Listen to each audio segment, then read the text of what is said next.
Halusin jakaa tänään sellaisen pikkusen oppimiskokemuksen eiliseltä päivältä. Ja tämä liittyy kommunikointiin, mikä on ehkä semmoinen mulle tärkeä asia, mitä mä valmennan myöskin paljon. Mutta huomaa sen, että vaikka mä itse valmennan siitä, niin joskus keskusteluissa pääsee itselläkin tunteet vallolle ja sitten niin tuntuu, että epäonnistuin ihan täysin siinä keskustelussa. Mutta kun sitten vähän reflektoi ja miettii, niin siitähän saadaan oppimiskokemus ja voidaan miettiä, että mikä siinä meni nyt väärin, mitä mun olisi hyvä korjata ja tehdä eri lailla ensi kerralla. Eikä sitä tarvitse nähdä semmoisena niin epäonnistumisena sen jälkeen, eikä semmoisen soimata, että miksi mä nyt tein noin, vaan niin lähdetään siitä, että okei, näin kävi. Tässä on ne jutut, mitkä mä olisin voinut tehdä paremmin ja ensi kerralla onnistutaan tässäkin asiassa. Kiitos tässäkin oppimiskokemuksesta, joka tuli minun eteeni.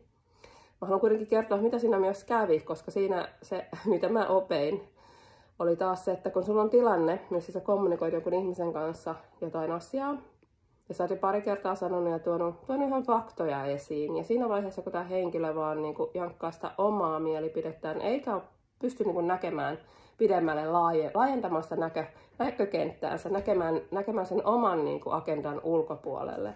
Niin siinä vaiheessa, kun alkaa itsellä mennä vähän tunteisiin, alkaa äänen taso vähän kohota, niin siinä välissä on hyvä ottaa se pysähtyminen ja miettiä, hei, nyt mun tarvitsee valita mut itseni tässä keskustelussa.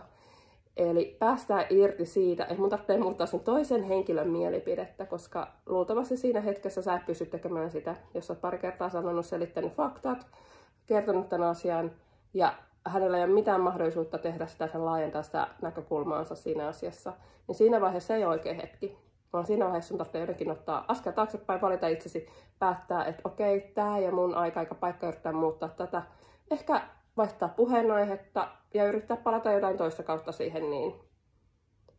Mutta ne pysähtymiset ja sellaiset tajuamiset, että onko tämä oikea hetki, pystytkö muuttamaan tai laajentamaan, sä et pysty muuttamaan sen toisen niin kuin ehkä mielipidettä tai toimintaa, koska sen tarvitsee se itse tehdä. Pystynkö mä laajentamaan hänestä näkökulmaa, että hän pystyy itse muuttamaan sen oman toiminnan ja ajatusmaailman. Niin siinä hetkessä pysähtyminen, kun tuntuu, että nyt mä lyön sitä päätä seinään tämän asian kanssa, niin ota se askel taaksepäin, mieti, mitä sä voit tehdä. Voitko sä vaihtaa sen keskustelun kulun jonnekin muualle vähäksi aikaa ja palata siihen asiaan, vai otetaanko askel taaksepäin, mennään vähäksi aikaa muualle ja mietitään, miten taas se saadaan eri kautta eteenpäin. Mutta älä jää semmoisen tunnevyöryn alle, kun sä yrität saada jonkun muun muuttamaan niiden mielipidettä, koska yleensä siinä hetkessä se ei sitten tule onnistumaan ja sä oot se ainoa, joka menettää sun energian ja sitten sun hermot ja sulle tulee ehkä se huono olo siitä. Mutta siinäkin taas taaksepäin mieti, reflektoi, mikä olisi voinut mennä paremmin, mitä voi muuttaa, jolloin sä saat sitten se oppimiskokemuksen. Eikä kannata niin sanotusti, kun joku asiakkaani sanoo, ruoskia itseä sen takia. Jes, tämmöisiä ajatuksia tänään. Moikka!